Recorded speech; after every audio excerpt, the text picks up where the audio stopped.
Hey guys, welcome back. Hey guys, brand new podcast. Hey, wait a minute. It's my podcast. Oh, sorry, I forgot. Enjoy. I was in Colorado with my friend and her family, and her dad lives off the grid. The instructions to get to his place were hilarious. It was drive 6 miles past this town. When you see a clump of trees, turn right at the gravel road across that clump of trees, and then bear right after the first cattle guard and keep driving an indefinite amount of time. We'll meet you with some ATVs and take you in the rest of the way. So we kept driving on this gravel road, and my kids were like, where do we go from here? It was a 30-minute drive. And I'm like, I don't know. And we'd lost cell coverage at this point. Like, supposedly there's going to be people with ATVs to take us at some point. That's crazy. So it was amazing. And it was, so he has solar power. He has no running water. It's all well water. Wow. Does he have to draw it? Yeah. Yeah. So he has no kind of plumbing system. No. Wow. No. There's no outhouse. There's what's called a honey bucket, which is a bucket with a toilet seat on it. I know what a honey bucket is. Yeah. I've been there before. And we slept in a tent. And then the showering system is you heat up water and then pour it into, the plastic outdoor shower. Yeah. But he also had a bath that was heated by fire. And so I took a bath one night under the stars, which was really cool. Yeah. But he heats it all day, and then you just run water into the bathtub to make it the right temperature. It was crazy. Yeah. That is crazy. Well, I lived in that log cabin in the woods when I was a kid. We were not off the grid, but there was a fella that lived in the woods in a teepee that was totally off the grid. He had his own garden. He did not have a honey bucket, nothing that sophisticated. He just stacked sticks up in like a squarish pyramid with one big stick with toilet paper on the top.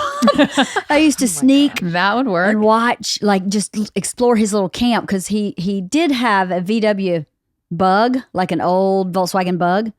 And so you could hear him forever leave the property. So when he would leave, I would sneak over there and check out his camp. And he just had a teepee structure with a pot over it for cooking. And he had a small garden. And I don't remember seeing any other food. I don't know if he just went and got food as he needed it, or if he just ate that. In the winter, it just was heated with the fire inside the tent? Or? He had a teepee. He was in the teepee. Yeah. And he slept in a hammock inside the teepee. So he was off the ground. And then he had a summer hammock outside. So I'm sure when it was hot in Georgia, it's better to be outside. But he lived that way for years. Yeah, my friend has lived there for 22 years. Not that long. That's crazy. Mm-hmm. So you were saying you didn't realize how hard it was to be environmentally. Yeah, I mean, that's what I kept thinking about how we can get kind of high and mighty about our environmentalist efforts. And then I see what he's doing and I'm like, oh, I'm doing nothing. I should just own it. I should just own the fact that I'm ruining the earth. Sorting my garbage from recycling to non-recycling is really not what's happening, right? Not at all. Not at all. And so that brought me down. And he and I talked about that. And he said, of course you should do what you can, but yes, what you're doing is laughable to me, basically. He didn't say it like that, but.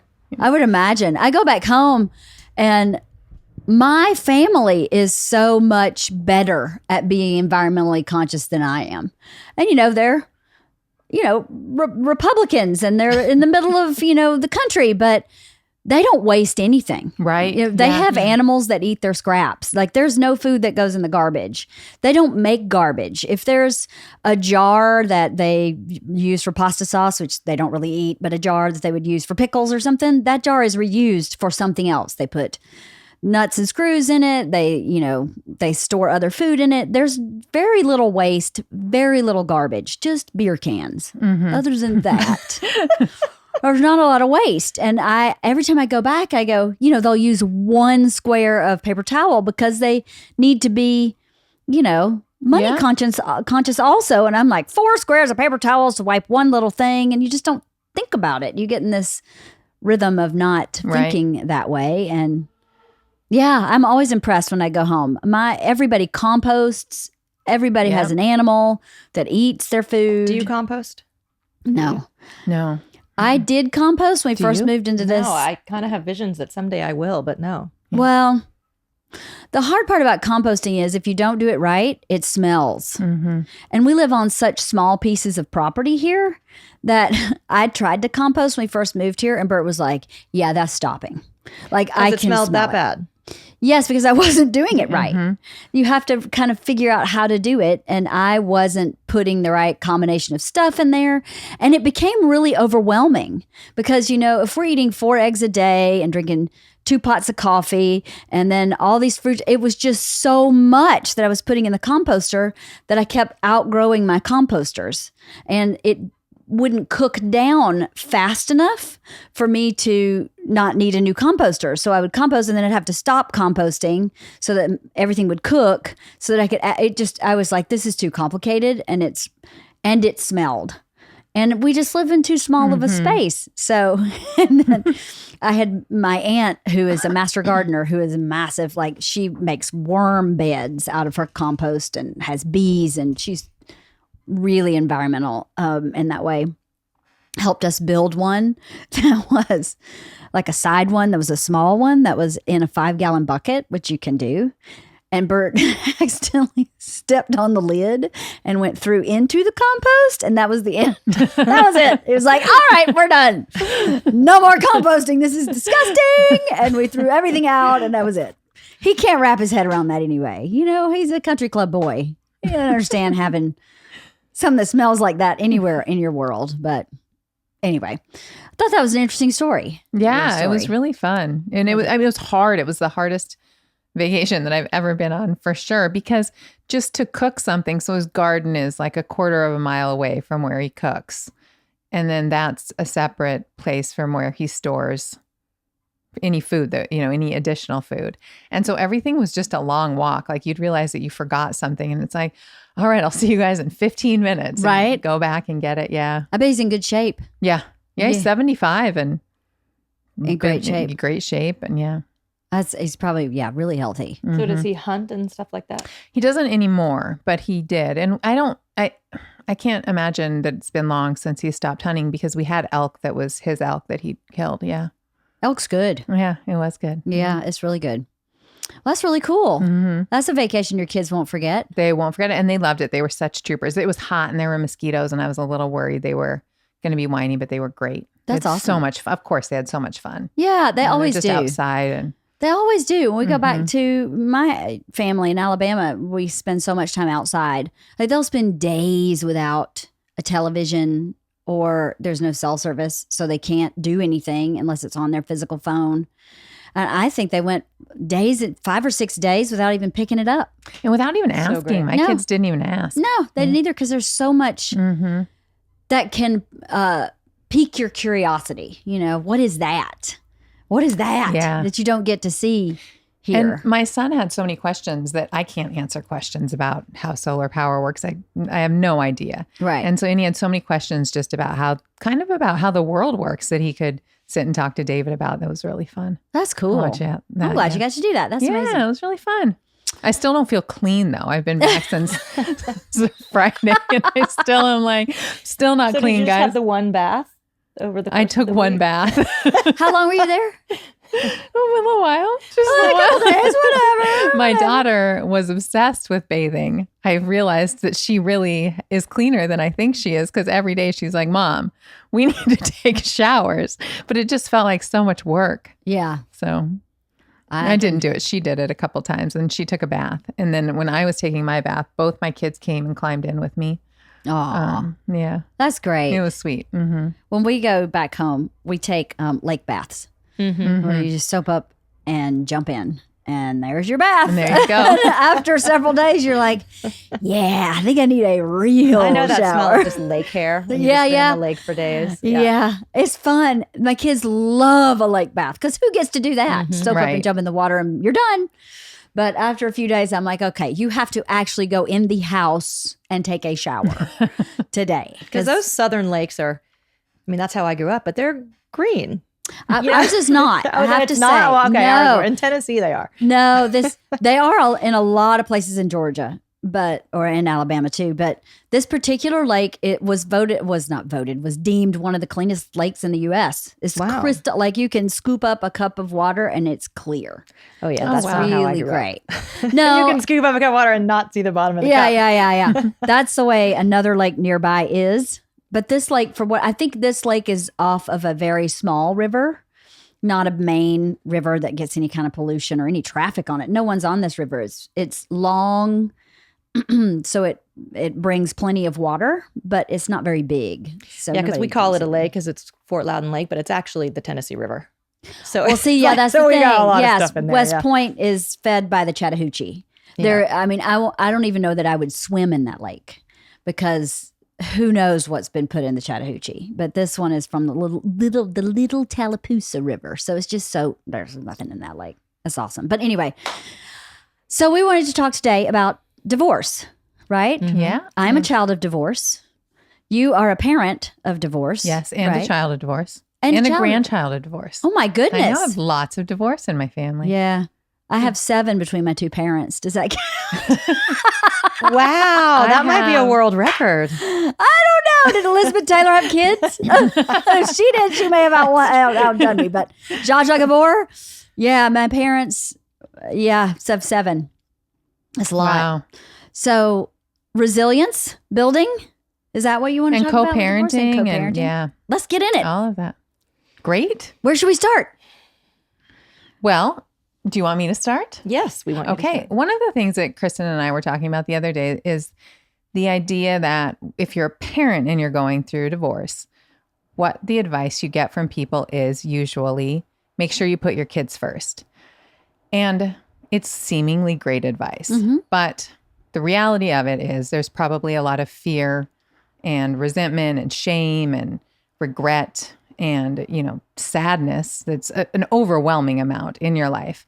And now you're being asked to kind of stuff all of that and make sure that every decision that you make is what's best for my kids. And I disagree with that a bit. I think there needs to be a really big, honest balancing act there about, what you actually can do and what you need to make sure that you're meeting your kids' needs.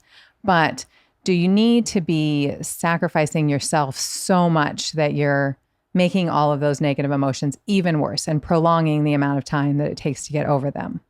That's a really good point. So you're talking about balancing self-care, really? Like Yes. balancing your needs and your kids' needs. Yes. And being honest.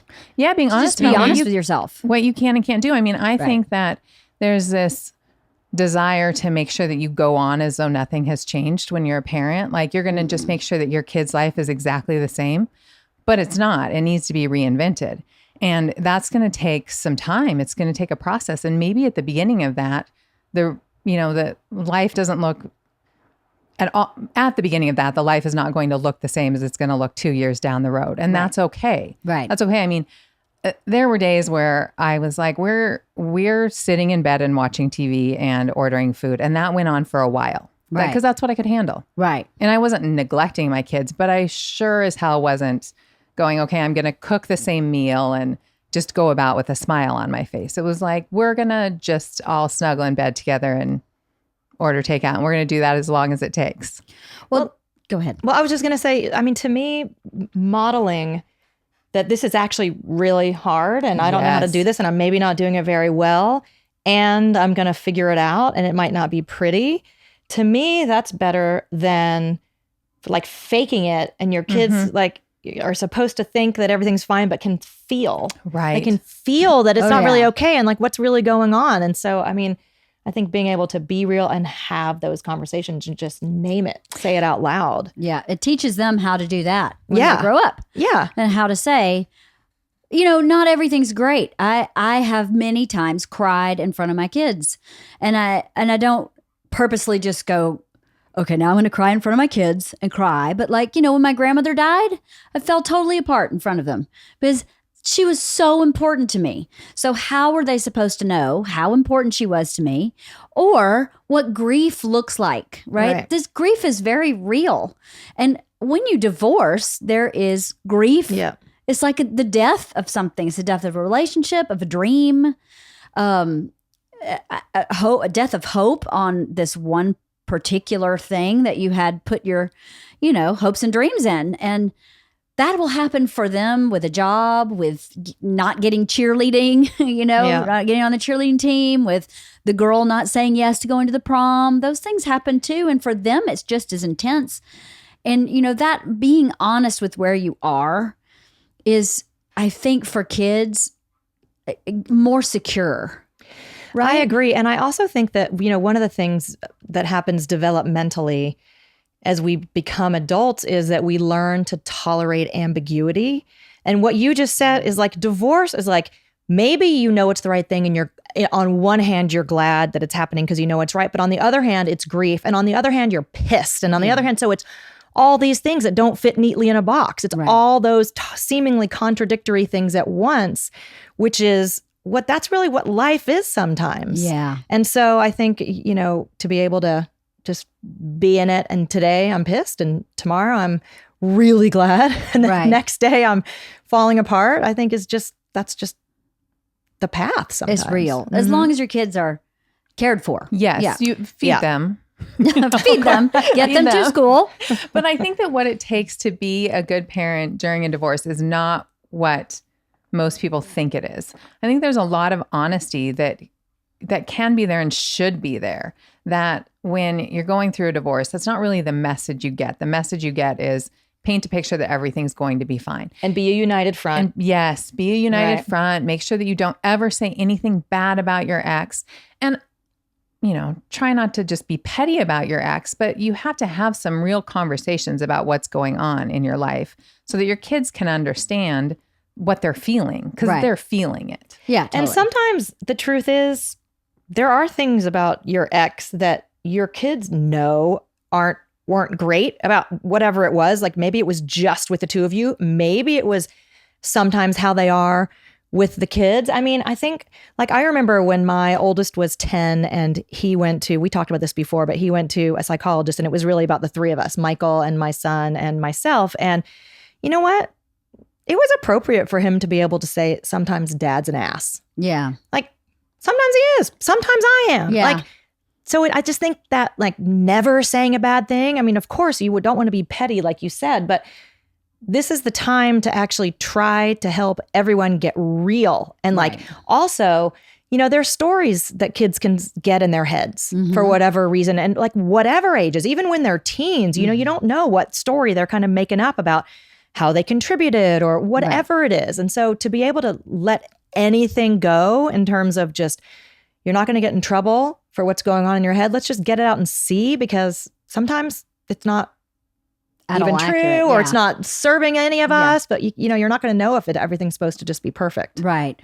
I think one thing that would be helpful going through a divorce, I think for a kid watching their parents, is I know that my dad never spoke negatively about my mother. I felt his frustration with her because she would do things like have Leanne at home at 7:00 on Sunday, non-negotiable. We'd be there at 7 and she'd show up at 8:30. And it's an hour drive for him. And it was a complete mindfuck. Now as an adult, I know that she did that to go, fuck you. Mm-hmm. But at the time, I just felt my dad's upset, right? He was really upset. And I would have been upset too if I'd driven an hour and sat in a driveway for an hour and a half to have to drive an hour home and go to work the next day. That would suck. And that's someone not keeping their word. And that's probably what happened in their relationship, was that she did, well, I know it was now, but at the time I never knew that from my dad. And I think it would have been helpful for him to say, just so you know, this is not okay. Mm-hmm. It's not okay for me to drive this far and wait this long. This is not okay. But for him, the relationship and the brokenness of the two adults was too intense for him to address that even with me. So if a parent could find a way to take that intensity out and deal with the kind of the logic of the situation. This is logically what's happening. And logically, this isn't okay if it's the gardener who said I'll be here at 7 and we're here at 8:30. Like this isn't the way the world works. And it's not okay that she walk all over me. Not that you use those words. It's not okay that this is happening. It would have made me feel better to just acknowledge that this wasn't okay, and to have him kind of I don't know if this would even be possible, but to have addressed some of that with her. But they never addressed things like that with each other because it would become so volatile. And I think once you're apart, the ability to take what the fuck? You're apart now. Why be so volatile about everything in front of your kids? Why not teach them, hey, people don't get along sometimes, and that's okay. So, and we can still raise you and not see eye to eye. I think another thing that would be helpful is to look for your own fault when talking about the other parent, or allowing the other parent to present what you have that didn't work in the relationship. Because, I may like to play golf every single day. Bert may not like to play golf every day. That may be one of the reasons we divorce, is that I'm at the golf course every day and he can't understand it. Does that make me bad? No, it just makes us incompatible. So if the parent who's being named she always yelled when I asked for milk, if they can kind of take a step back and go, well, did I? And perhaps that is right. And perhaps I can say, you know what, your dad's right on this one. And I need to work on that. I think that would teach kids a lot. Well, I think there's also something to be said for, any relationship, for looking at it after it's over or while it's ending or when you're thinking about it ending and looking, like breaking it down. What are the things that work? Like, why did you fall in love with that person, or why did you choose to be business partners with that person? Whatever it is, and then the negatives, because it's a collection of discrete characteristics that you can use in the next one to make sure, like, oh wow, you're right. Like, if this person's going to be gone 5 hours a day doing something that I don't, whatever, on the weekends, that's not going to work, whatever it is. But I think people gets personal, and so instead of getting kind of intellectual and breaking it down and looking at it like that, I think there's so much at stake and it feels personal, especially if there's betrayal or if there's, people are not nice to each other and it doesn't feel respectful, whatever that is. It's easier to just say, you're bad. You were bad for me. I don't want to look at what was mine in it, but then you're just going to go do it again. That's right. It just repeats. And it teaches your kids that's okay. I think. Yeah. And to just pass the blame always, which there may be a situation where your ex behaved horribly for a period of time and was, on paper, the one who everyone agree was wrong, but you entered into that relationship, and finding out why so that you don't do it again is so important. Yeah, it is. I had a rule too that when Mike and I split up, that I was not going to go out drinking with any of my friends who were upset about their divorces. Like I was not doing any of that. I was not doing any of the drinking and bitching about my ex. And I have to tell you, I brought this up to Kristin, it saved me in so many ways. Yeah. And when I have a girlfriend going through a divorce, I'm like, pay attention to what you're around. Because if you're around a group of people who are bitter and angry, that's what you're going to do for a longer period of time. Yeah, you're right. And the better conversation is, why was I in this relationship? What am I carrying around so that I entered into a relationship with a person that ultimately wasn't right for me? Right. And to me, this all, like conflict in general, and this particular thing about divorce, we started out talking about needs, like whose needs, the parents or the kids. But to me, that's really, if there's one thing I would look into, it's needs. It's like, what needs of mine were not getting met in this relationship? And am I willing to be in another relationship where they're not getting met? Or am I going to make sure that, like, these couple things that are super important to me, whether that's trust or respect or freedom or whatever it is, everyone's needs are different, but to look at that. And then also, same thing with your kids. Right. If it just on a piece of paper, if you're literally like, okay, for the next 3 or 6 months while we're just trying to get our footing through this divorce, it's like, this is what I need. I'm going to need a night with my girlfriends or whatever it is. I'm going to need some time. I'm going to, whatever that is, to take care of yourself. And my kids are going to need this for their modicum of stability or whatever it's going to be. And it doesn't have to be 20 needs for everyone, but the top couple, if both groups, and then, you know, hopefully the other person too, if all three parties, the kids and both divorcing parents, can get their main needs met, you're pretty good. Yeah. Well, I think when your kids are young, I would imagine, or at least for me, having a routine that I could count on like unfalteringly was really helpful for me to relax, because my mom was very inconsistent. My dad showed up every other Friday at 3:30 and was never late ever, not ever. So I knew when that day was coming, everything would just be handled. Like, okay, I'm good. I just got to make it to Friday at 3:30 and I'm good.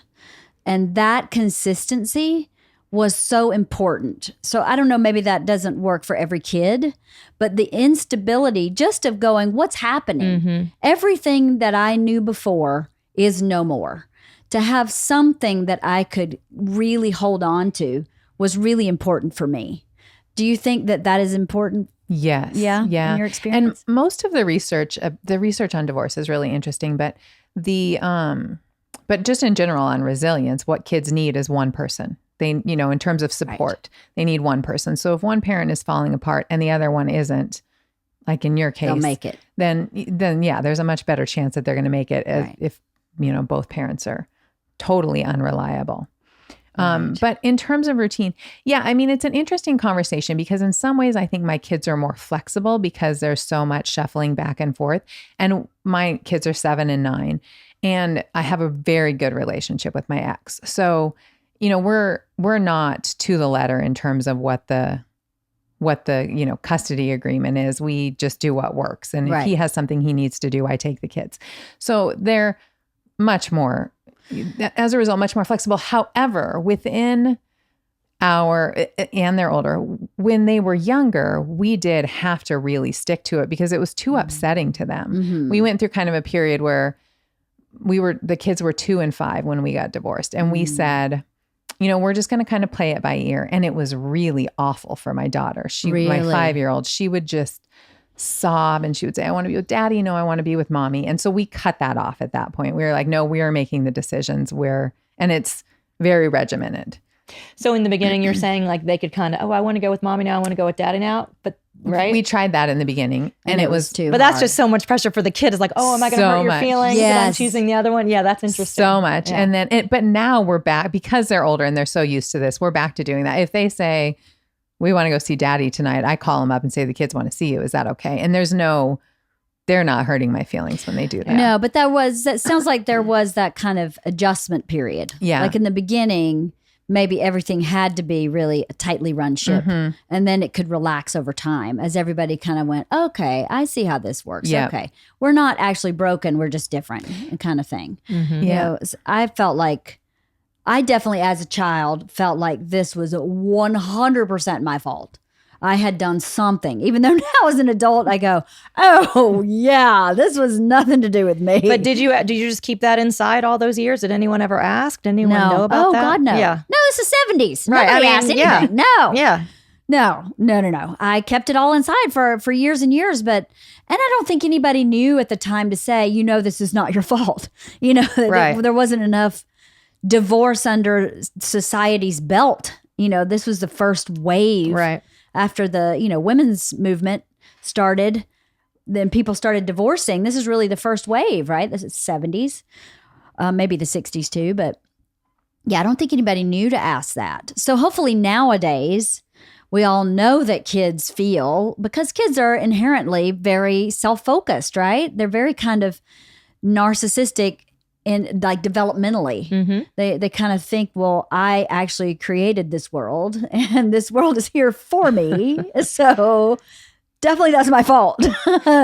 you know? So hopefully now we know more. Well, I think that what comes up for me on that is that they also think they don't, I don't even think my kids at this age, at the age of 7 and 9, have really an awareness of what marriage is or what a relationship is. What they care about is how it affects them. Right. And so very often parents will talk about, they will bring things up about emotions that the kid in relationships that those kids don't care about, don't have any idea about. They want to know, it wasn't my fault and what's going to happen to me. Like my kids wanted to know where the toys were going to be. Right. That's what they wanted to But know. what are you saying like that someone would bring up that the kids aren't really interested in? That's a good question, and I should have an answer for you right now. It has to do more with the emotions between mom and dad and the love there and what that relationship is. So like going forward, like what, yeah, that makes sense to me. And even just going backward and what they don't care that much about me, about my emotions, about splitting up a romantic relationship. That's not what they care about. But there is interesting research about, and I have to figure out where this is, but it's somewhere in the back of my brain, that when there is a marriage or a relationship that's ongoing, that actually the emotions and the like stability of that relationship is the most important thing to the kid, like on a like subconscious level, right? So it's interesting, and I think it goes back to that thing that you and I were talking about before, which is like if there's something off, like there's clearly tension and whatever, but kids are being told that everything's fine. Right. That's not good because then kids aren't trusting their gut. And if it's just outwardly tense and everyone's admitting it, that's the foundation of their world. So they're living in a shaky foundation, right? So there is a lot to be said for like, while this is your life, that the most important emotions in the household are the ones between the parents. Yeah. For sure. Yeah. But I hear what you're saying. Like if that's, I'm not disagreeing with you, like, but especially going forward as, like what it's like, how is this going to affect me as the kid? Yes. I'm totally with you. And then like the ins and outs of what you guys are going to do. Why does that really matter? Right. And they want it. I mean, they do, to Leanne's point, they need routine. And I think the more hostile the relationship is, the more important it is to have a routine because that's at least something that they can grasp onto. Right. But something that you were saying, the research actually, there's all of this research on divorce and how horrible it is for kids. And some of it is outright hilarious. Like we, in your first book, the one that hasn't been published, so actually your second book, found a study in Canada where they found that children of divorced parents go on to smoke more than 100 cigarettes. What? Yeah, they did a study on that. I remember that. They did a study on that. Did they opposed to compare like it 99. to children of non-divorced Yes, and parents? those ones smoke less than 100 cigarettes. So as a parent, I don't particularly like see the difference between 99 cigarettes and 101 cigarettes that my children go on to smoke in life. But most of the research shows that it's the dysfunction prior to the divorce that causes problems, and that those problems go away after about 2 years, assuming that stability happens, once the divorce is under. So that should be very reassuring as well. I think that it's not the divorce itself. Right. It's what's going on inside of the household prior to the divorce. And to your point then, like acknowledging that is so important. Acknowledging that what they were experiencing was not healthy, was not right.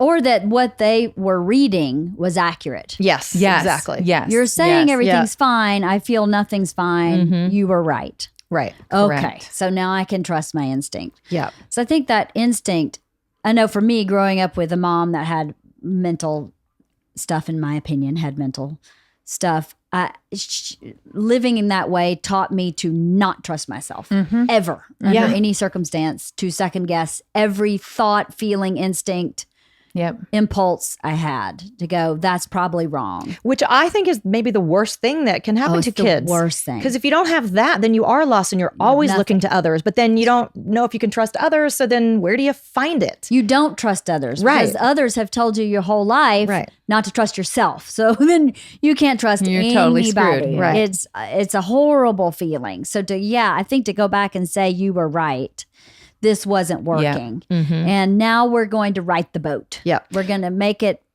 2 ships sail and we're going to be fine. in our sailing. Right? And going back to what you're saying about, one adult, to me, I think that thing about the one adult, whether it's one parent or the grandmother or somebody, that that's a relationship that feels congruent. Mm-hmm. What I'm feeling is congruent with what's being said. Mm-hmm. I don't feel crazy. Right. And we don't know how to put words to that when we're kids, but we can feel it. Yes, that's for sure. Yeah.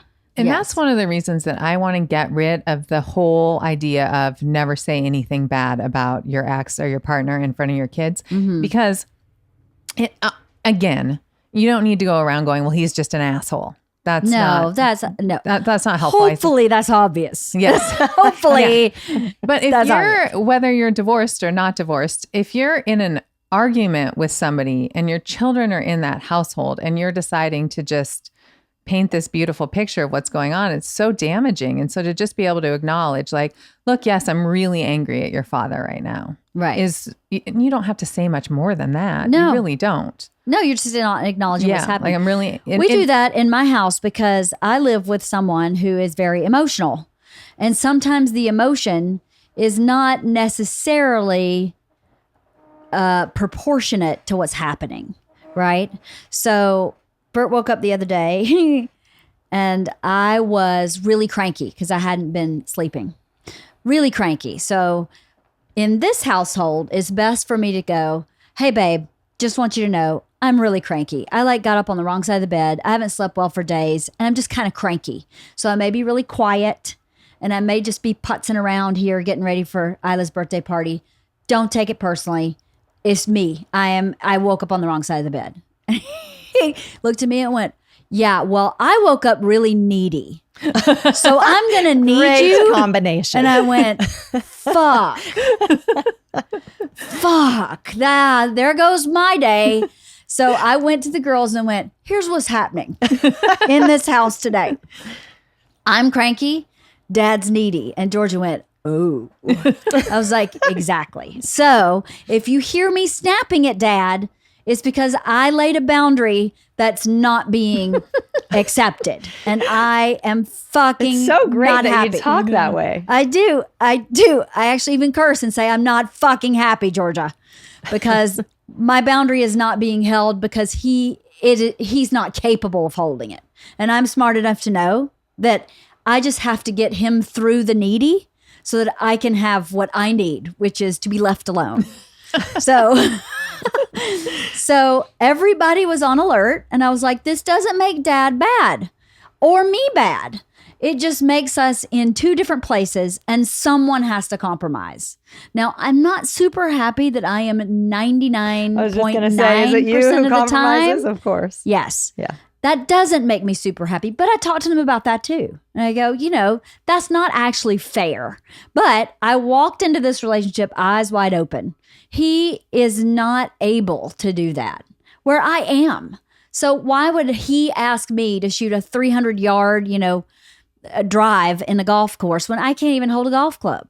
So you have to kind of know what you're entering into. I have all these conversations and I'm sure my kids are like, I have no idea what you're talking about. But I hope later in life they go, okay, this is what she's talking about. This is why Dad would come completely undone and Mom would just deep breath through the day and then get what she needed. But I think if that would happen in divorce where you could go, okay, here's what's going on. This is where Dad and I always had a hot topic. It was always about money. So we're talking about money, and this is always a difficult conversation. So nothing personal is going on here. I don't hate Dad. Dad doesn't hate me, even if we yell at each other. This is just a difficult conversation, and it's always been, and maybe will always be difficult, and it's okay. I think that helps the kids go, okay, Yes. I'm okay. And I think there's a lot of combinations of dysfunction in a family, I just divorced or described not. one. Yes. Super dysfunctional that I go, I feel like shit. Yeah, well, I'm needy. Well, if you wrap words Terrible.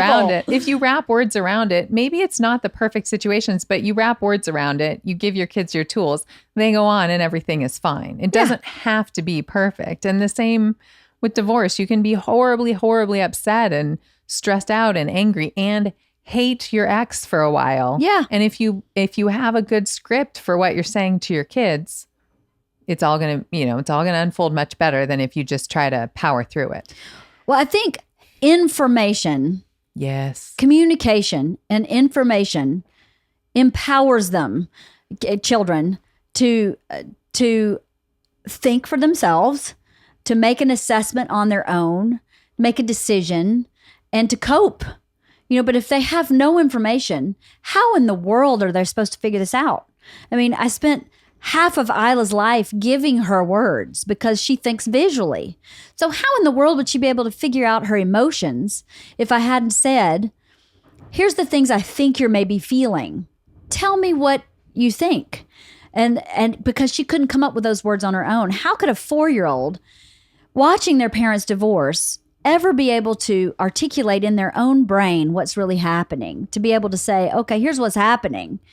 They can at least, even if it's above their pay grade a little bit, I think they get it. They say, okay. I think you're hitting on something really important though too, which is trying to meet your kids where they are. So people ask me often, like, what do I need to do? How do I do this? Yeah. And really there isn't a one way to do it. Right. Your kids will ask, like if you give them the opportunity to, not just once, but like lots of mini conversations, like, hey, what's going on? What do you think about this? What do you need? What questions do you have? You'll find out what they need. Because you may think that, oh, wow, they're going to really need an explanation of X, Y, and Z, when really they just got this one little thing in their head that they're kind of stuck on that they want to talk about. And so you don't have to do it all at once in some great conversation. You don't even have to have all the answers. And you can also say, I don't know how to answer that. Can I think about that and get back to you? And then call someone if you really aren't sure what the answer is. But yeah, they will tell you. They will tell you. Or they will tell you they don't know. I don't know what I'm thinking. I know for Isla, she would say, I don't know what I'm thinking. Because she doesn't think that way. She thinks very visually. So she could draw me a picture of what she was thinking, but she couldn't tell me. So conversations are just so important. And like you said, they don't have to be big. They can be really simple. I'm feeling sad today. How do you feel? Those adjectives, I think adjectives are so powerful, and kids don't show up with them. They have to learn them from conversations or from reading. Well, emotions, kids, people don't know emotion words. I know plenty of adults who can't name their emotions. Right. You'll say, oh, well, so how are you feeling? And it'll be like, I wish I didn't have to go to work today.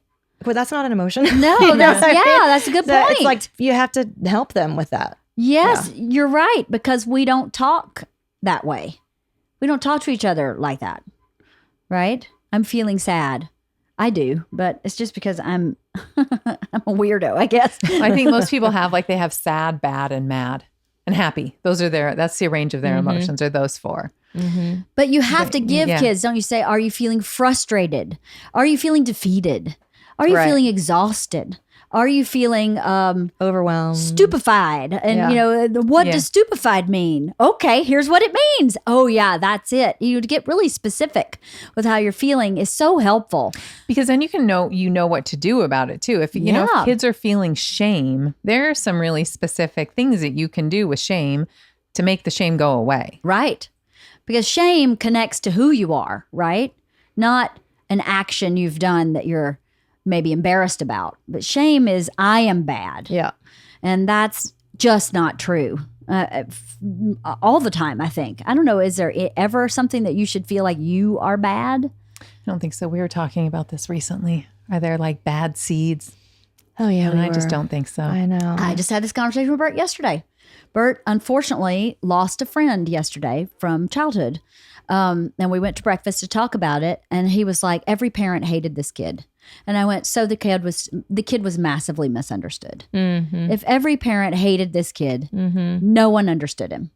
That's the problem. Because as adults, it's our responsibility Totally agree to with you. understand why is this behavior happening. I mean, that's the thing that's so heartbreaking. So my 17-year-old is a counselor at camp this summer with 5- and 6-year-olds. And there's one kid who all the counselors can't stand because he's the kid who, when you say, okay, time to get out of the ocean, he looks at you and he goes, no, and turns and goes towards the ocean. And he doesn't listen anyway. He's totally defiant.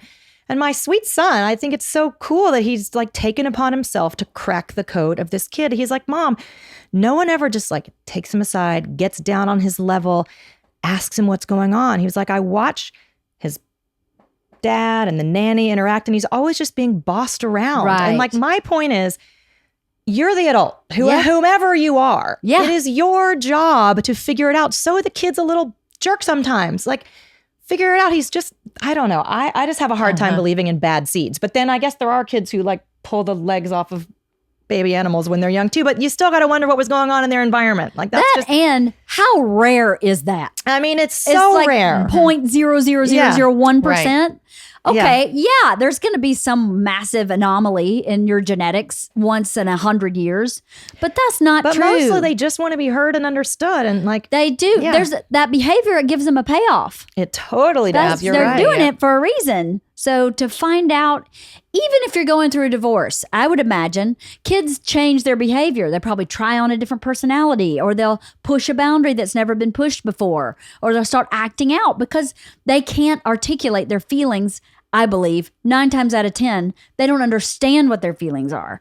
So again, to give them the language to say, I always tried to not say, you're feeling angry, but to say, are you angry? Are you frustrated? Are you heartbroken that your sister took your toy? What are you? So that she could figure out what she was, which is like a treasure hunt, right? You go, okay, which one of these words is what I'm feeling? Instead of saying, I can see that you're very angry. Right. Well, now they don't have a voice still. Right. Yeah. And listening to you talk about that too just makes me think like those kids who are the bad kids, like once people give up on them and they get labeled that, it's like, how are they ever supposed to find? So talk about shame. It's like, there really must be something wrong with me. There's not one person in the world that can find anything good about me. So that, I mean, that's just Heartbreaking. the saddest thing ever. It's the saddest thing ever because it's such a simple shift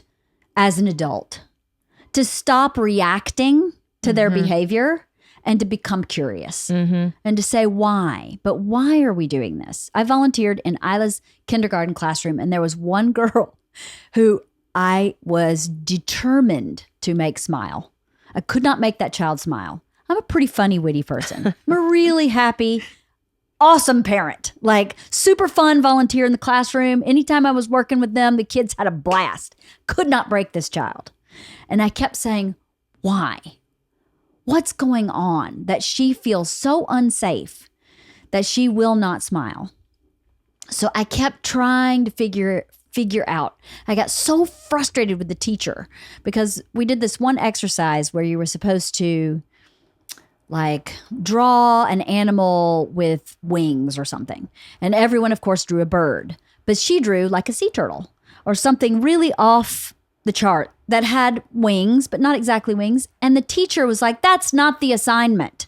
And I wanted to go, excuse me, she's actually really brilliant because she skinned that cat a totally different way than every other kid in this class. And why are you forcing her in this box? And I thought to myself, that's why. That's why she doesn't trust anybody, because she doesn't see the world like the other 20 kids in this classroom. And she's been made to feel bad about that her whole life. So I started figuring out ways to praise her for her difference. And she started laughing and smiling at me. I had that kid through 5th grade. Every time I saw her, I'd go, hey, Simone. And she'd go, hey. Like, I still got you. And I thought, that's all she needed was for someone to see her and not say, you're just non-compliant. Because all she heard was, you're doing it wrong. She wasn't doing it wrong. She just had a different way of seeing the world. And even if she was doing it wrong, you have to figure out how to say that where they don't feel like they're bad. Right. And I think that the same thing would happen when you're going through a divorce. You know, you're not supposed to, you're supposed to put your plate away. What are you doing? Why didn't you take your plate to the sink? When you're so frustrated as an adult and upset and grievous and angry or whatever's going on for you, to take a breath and go, why is this happening? Why is she not fulfilling our just basic rules of the household? Is there something up that we need to talk about? I don't know. They're all clues in life. They are clues. If you just pay attention. Yeah, those bad kids break my heart. I know. They're not bad. No. They just need someone to ask But the they right question. could turn out to behave pretty badly after a while. You know. Well, That's this the thing. guy It's that passed away, we're not really sure how he passed away. They're not sure if it was suicide or if he just overdosed accidentally or what. But apparently he was an amazing athlete and really, really bright, but never graduated high school because he had behavior stuff. And everybody just kept going, you're bad, bad, bad. And so he was bad. Yeah, you would hope that it's getting better, over the years, but I don't know that it is. You mean of people recognizing that and intervening or? Right. And having more compassion for it. I think that once you've had a kid who has some behavior that is not as common, like I have one of my kids has some behavior that's not as common as other behavior. And that expands my capacity to be curious about other kids that have behavior that's, not exactly within the box. So how do you inspire people who don't have that to think out of the box? It is so interesting because you see it with, particularly I think families that have like one child and that child just is really within the box. I've often seen it where they just don't understand these variations. But how do you get, I just read this another book club book. It's an autobiography of Miss Pat. It's called Rabbit. And her story would just absolutely opened my mind in so many ways to what I thought I knew about people growing up in poverty. I didn't grow up in poverty, but you think you know how hard it is. And then you read something or experience something and you go, I had no idea. And what an asshole I am for even thinking I did. So how do you give people, even people going through divorce, like how do you give them that information, or people adjacent to people going through divorce, right? If my best friend's going through divorce and they're handling things maybe not the right way, quote, how do you enlighten yourself as someone who's adjacent to them as maybe they're, what's going on for them that makes it more difficult or not a straight line as a path? How do you do that? You mean like, how do you enlighten someone or who isn't looking to be enlightened? Is that what you're saying? Who's like, because I think that's a problem a lot of the time, right? The people who you want to get the information just don't. It's like it's like the parents whose kids never do anything wrong. Like, Yeah, I guess you're right. How do you? Can you just slap them? Because you deserve it. A good thing on the other side of that is to always be the person who's asking friends, like, what do you see in this situation? Right. You've said that before. Yeah. Well, yeah, because this was making me think earlier when we were talking about kind of like, how do you break down what you're upset about and what's yours in this, like you're mad at your spouse or your divorcing partner, whatever, and like what's yours in it and what's theirs. And I think a lot of times, especially when it's been fraught with anger for a long time, it takes a third party. So if it can be a therapist, fantastic. But if it can just be a trusted friend, because you can't see a lot of times what's yours and what's theirs or how you're a match to that. Right. Now it's like, yeah, he's doing this and that's not okay, but you enable that. You've been enabling that for 15 years, but you can't see that about yourself or you wouldn't be doing it. That's really good advice, to find someone trusted that you can say, what do you see here? Yeah. Even with your parenting. Yes. What do you see Yes. For sure. There's a balance there so you have to be careful about who you're asking but I guess the answer to this. There are things that I do with my kids that I think other people see as extremely permissive, but to me it's a strategy and it's a long-term strategy, and I don't really care that they see it as extremely permissive because I have complete confidence in that. Right. So, it is, you're going to get some feedback that you totally disagree with, but you're also going to get some feedback that is pretty great. Well, you pay attention to how it hits you, right? Yeah. How it hits you viscerally. Yeah. Bert and I were talking about shame again the other day, and he was like, yeah, I guess when people try to shame you and you really don't have any responsibility in that, it doesn't really work. And I'm like, yeah. Exactly. So we're thinking about getting a new bull mastiff puppy, and he put that on social media, and people are like, how can you get a puppy from a breeder? Blah, blah, blah. You need to adopt. And he was like, hey, it's not really affecting me. Like, they're trying to shame me into getting a rescue. I don't really give a shit. I want a bull mastiff. That's what I want. There are puppies everywhere that are bull mastiffs. So I guess that's how shame works. It was one of those moments Yeah. where you're like, oh, okay. Yeah. So if I don't feel responsibility for what someone is pointing their finger at me for, I don't accept it. That sort of is reflective of the trigger conversation Yes, too. I was It's like just the thinking reason that triggers are so triggering is because you're buying in on some level to something that you may be doing wrong. So, that's why Yes. it's the same thing. But you're right. If it rolls off you, it's like, you're just having a bad day, or I just don't agree with your opinion. Right. It's always interesting to pick the ones that don't bother you because it so highlights the ones that do. Like we all have instances where people say something that should be insulting and you're like, okay. Yes. Exactly. Okay, glad Yeah. you think that way. I don't. Like people have told, this has been a while, but people have told me that I'm going to hell for like living with people, I'm like, that doesn't bother. People in LA?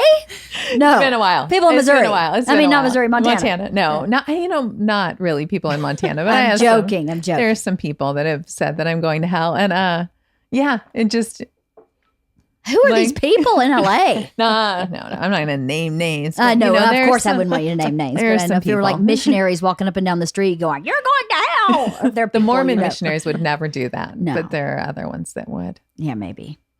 I don't know. I think asking your friends is probably a really good thing to do because I would imagine as an adult, if you're going through a divorce, you're not completely in your right frame of mind. Yeah. Right? You can't, it would be an exceptional human Yeah. to be in your right frame of mind and divorcing at the same time. Yeah. So to fall back on someone that you really trust and try to get in an open-hearted space to hear what they have to say and take or leave what resonates. And maybe, smart. teachers too, I would say, because they're going to know your kids, and so point. I would want to reach out to whomever could give me outside information Right. about my kids. Just, they may be wrong, but just what are they observing? Yes, but I always want to know what my kids are like without me around. Mm-hmm. Not to be nosy, but to see if there's any flags. I feel like parenting is about looking for flags. Yeah. Yeah. Like, where is there a problem? And like Georgia has said to a couple of people, she's not really happy at her high school. But to me, she says she's happy. And I was like, how do I have this conversation without outing my friends but being very pointed and saying, are you happy? Right. But I need to know that. Like, I feel like I need to know at least what she's representing to the other friends, even if what she's telling me is the truth, right? Right. Why is she representing herself that way if she really is happy there? So I actually just outed my friends and said, a couple of adults have said that you've said you're unhappy. Are you unhappy? And she said, I am unhappy in a couple of places, but I don't want to leave the school. I'm happy with the school overall. But yeah, there's a couple places I'm not super happy. And I was like, well, what are those places? And she said, well, I wish I had more friends. And I wish sometimes the girls weren't so petty. But I understand that it's going to be like that every high school. But that doesn't make me really happy. And I was like, okay, well, just so you know, when you're telling other adults that you're unhappy, they think that's kind of an urgent matter. So they're letting me know that you're unhappy. So now I want to make sure you're okay. What? No, there's no wrong answer. If you're unhappy, then let's look for another school. But if you're happy with some asterisks, then that's probably, you're right, going to happen anywhere. So is it worth moving? Let's have a discussion. But just so you know, when you tell them that, they're like 4-alarm fire. Georgia's not happy at high school. Yeah. So, just be cognizant of that. And I think she kind of heard me, but I need to know that. Yeah. I need to know And that. that makes me think of something I was thinking about for divorce too, is just like your kids might need help with how they're going to tell their friends. Yes. Oh. Because they're either yeah. going to do whatever it is and you're going to learn from it. Helping them message it, because that's how it's going to be messaged to them, Right. is really important. I mean, this comes to like we talked about this when Anne was here, and several times about like having the script, because it's important for the parents to have the script about what they're going to say to people, but it's also important for the kids. That's to know. great advice. What do you say? Right. Let's write a script so that someone could use it. And then you can help them write that script in a way that communicates to their friends how to talk to them. And by that, I mean, I'm going to give an example from an adult perspective. I don't want people to say bad things about Mike. I actually hate it when it pisses me off. Well, yeah. When people make little digs at Mike, because I've worked really hard to have a good relationship with him. And so when my friends think they're getting on my, getting on my side by taking little digs at him, it pisses me off because I'm like, this has been hard work and I feel unacknowledged and I feel like they're egging something on that doesn't need to be there. And so I've been very intentional. Like I'm so intentional about what I say to him, to other people. And most of the time I say, I love Mike. I have a great relationship with him because I want to communicate to them, don't talk trash about my ex. Right. Just like, I don't want to go there. That doesn't help me in any way. And I think you can do that with kids as well. Like talk to them about what they need from their friends and be really honest about it. And maybe they have, maybe they're in a place where they need friends to, sit down and let them cry. And at least we don't have Mustang boxers on or whatever. No Mustang boxers. Bert's peering in the door there. Oh, that man, I swear to God. He is something I don't think else. I've ever been here without seeing him shirtless. There's never been a time. He's from Florida. No shirt, no shoes, no service. Not once. He never wears a shirt, ever. But there's also a piece of that script, which I think you were getting to, which is whether or not they want their kids to even bring it up or talk to them about it. It's like, totally. Sometimes you just don't want to be asked. This comes from my work with people with cancer. Was, you go to the grocery store and like all these really nice, well-meaning people who are just trying to say, I care about you. Like, how's your treatment? How's your cancer? And like, you just don't want to 50 times a day have to go there. And so to have a way of saying it, but I imagine, for kids too, it's like whatever it is, it's just like, it's hard right now. And, but I'm trying to like think of better things when I'm at school, just so it doesn't make me sad or whatever it is, just to like signal, I don't want to talk about it at school, or I'll let you know if I want to talk about it. Or maybe you do want to talk about it. Maybe you do want to talk about it all the time. So check in with me. Yes, and, exactly. And thanks for asking. Yeah. To validate the other person, because the other person is usually well-meaning. Or could you help me like tell the other kids so they don't feel like they all have to have a conversation with me? Totally. Could you? So like you could just be the, the telephone person. Paul Revere. Paul Revere. Could you send a Like, text let out to everyone know I'm okay. Don't talk about it. Yeah. Parents are divorcing. Don't talk about it. Parents are divorcing. Don't talk about it. Like that. That would be really helpful, right? That's probably Just running exactly through the how it would hall, go. screaming it. That is probably how it goes. But It is probably how it goes. But yeah, you're right. That's a really, I hadn't thought about that, especially when you get into middle school, high school. When they're small, not that it matters less, but kids process that differently. Where they go, most of them are like, okay, because they're all so I don't think they can relate it to, how would that affect me if that happened to me? I think once you get in middle school, you start going, oh, that would be bad. She must be really sad. That's a good point. How do you say, this is really hard and I don't want to talk about it is okay. And to be able to hear that as a friend too, to be able to hear that, to parent, that's another thing that was what I was very inarticulately trying to say is how do you help the people in your life while you're going through divorce help you? You know what I mean? Because people need to know what feels supportive. Yes. Even the closest people in our lives can't read our minds. No. We need to tell them, which feels weird. It's like, now I have to be the one who like tells people how to help me, but it's worth that initial effort. Because otherwise people are going to miss and it's going to feel annoying. Yeah, totally. People will let you down or they will be there too much or they won't be there for you. And you're going to get resentful. And for me, I don't like talking. There are a few people that I like talking to things about, but it's, select group of people and they have certain traits and those are the ones that I talk to about it. And I've told you this before. It would have been so helpful for me to have communicated that early on, more effectively. Right. This does not feel supportive to me, but this does. Right. And even thinking like, for example, parents, like if someone's divorcing, it could be likely that your mother hates your soon to be ex-husband or whatever that is, but you just might need to set some boundaries there too. Like, Good point. listen, it doesn't help me to hear you bitching about him all the time. Like I'm trying to, you know what I mean? But Yeah. like, again, if you don't tell people, they're going to do what they do.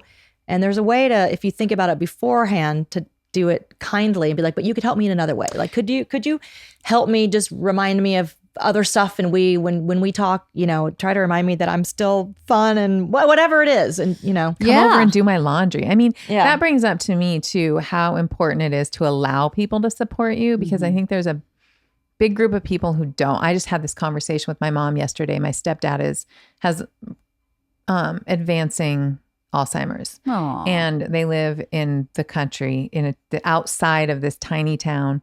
And everybody in my family has been trying to support my mom, and she's just not letting it happen. And she finally said, the thing that I really need is for somebody to come clean my house. I can't do that because she's in Montana, but there are people she could hire to do that. And she said, I just feel like such a failure that I'm not working.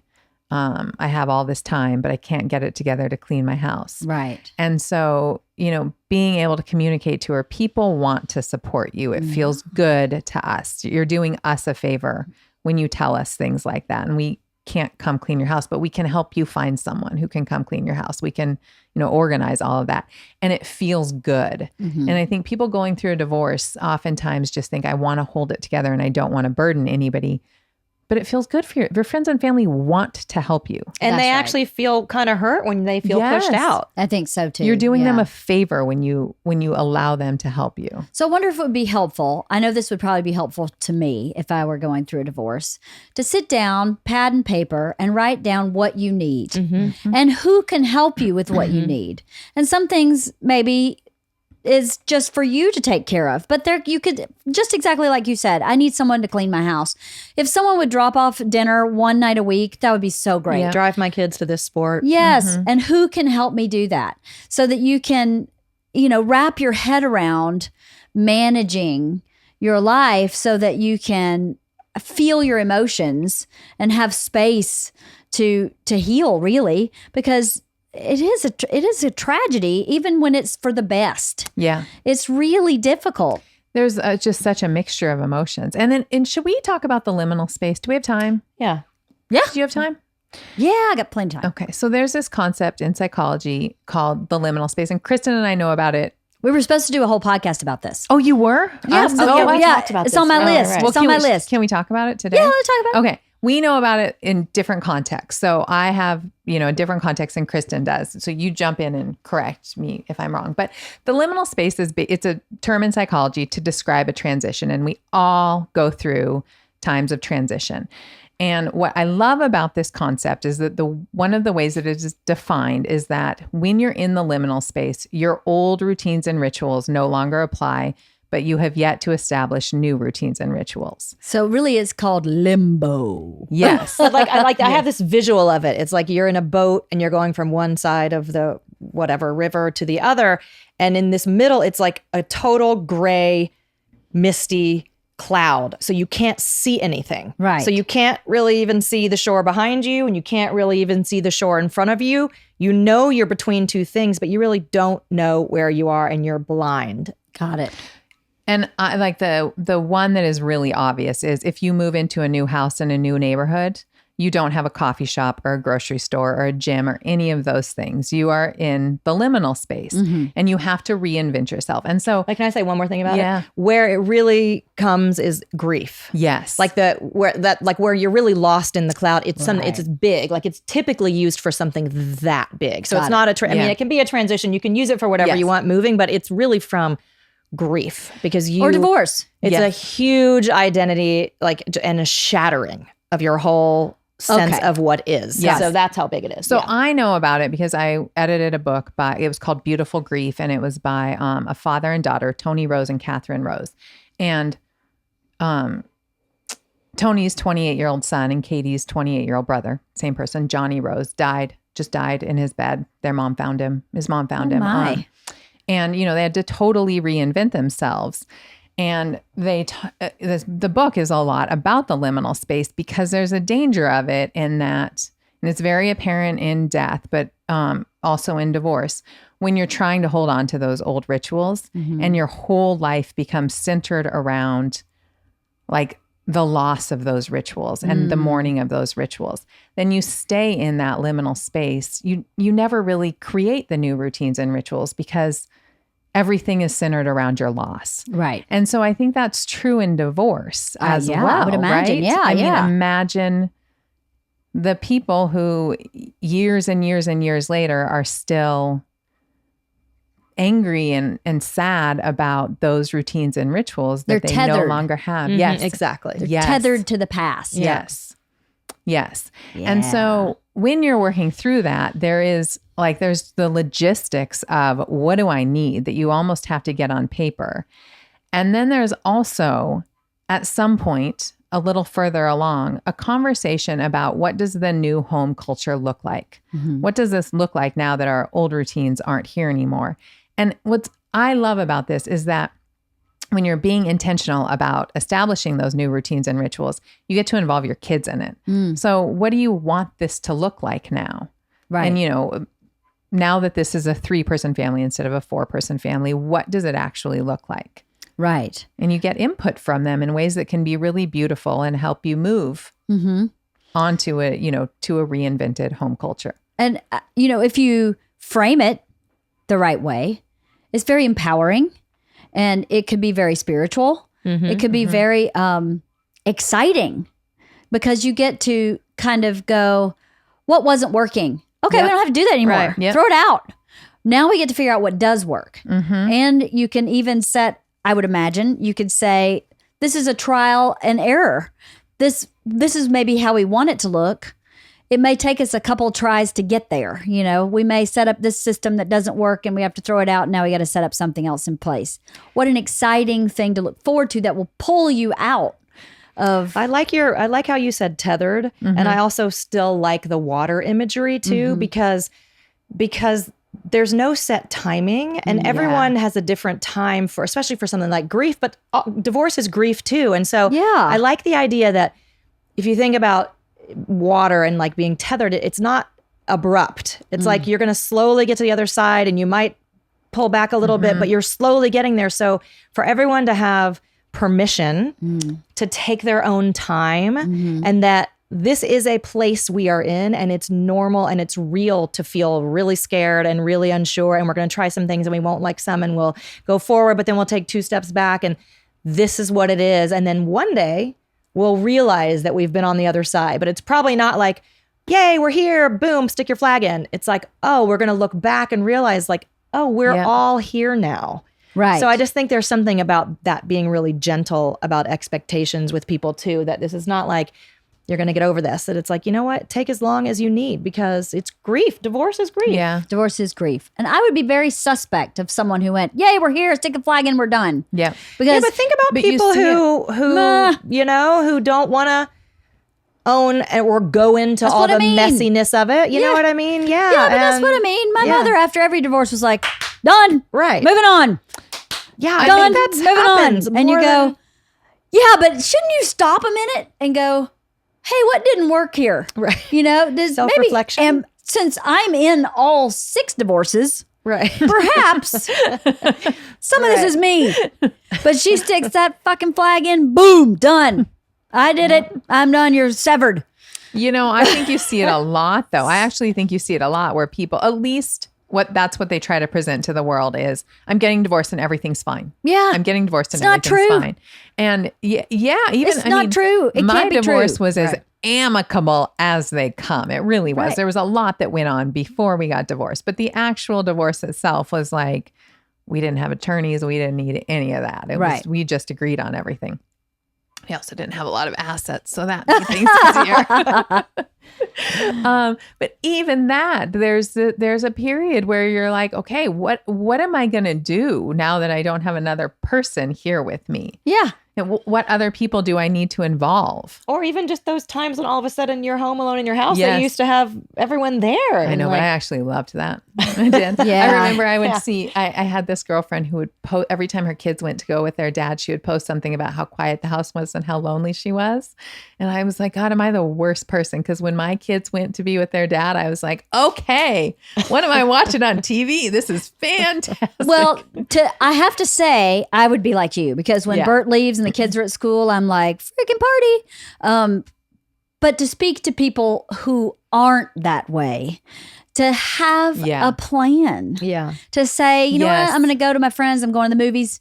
I'm going to go, I'm going to start learning how to rock climb. And those are the days I'm going to go rock climb. Whatever it is that you can do. I'm going to go to the library and spend the day at Talk the about library. letting people support you in those Yes. times is the perfect time. That's when you need to reach and know yourself. If you know yourself and you know that that's when you go dark, then you should put some buffers. How do I keep myself from going too dark? And do I need to go dark this weekend and just crawl in a hole and cry all weekend? Fine, do that. But if that's your every weekend, you should maybe start being suspicious. Yeah.